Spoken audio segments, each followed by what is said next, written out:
Ferguson, owner at Beyond the Box, and I am so excited to show you our latest kitchen remodel. This client has waited 30 years to remodel their kitchen. So the home is in the 1980s and just really needed a great facelift.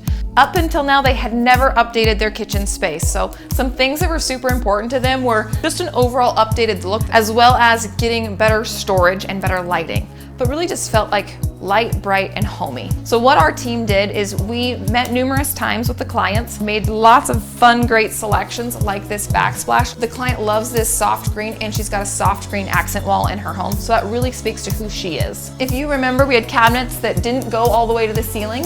So what we did is we really changed that look by taking these cabinets all the way to the ceiling and doing a double stack of crown. Once we finalized the kitchen plan and the selections, what we did is our team came in, we removed all of the cabinetry that was existing, and then came back in, installed new cabinets, installed countertops, installed backsplash, grouted the backsplash. If you notice here, we've got this great full height quartz backsplash, so no grout lines to clean here. And then buttoned up any punch list items to complete their brand new kitchen that they get to enjoy for the next 20 years. As this client says, happy wife, happy life. Just give her what she wants. Call Beyond the Box today for the kitchen of your dreams.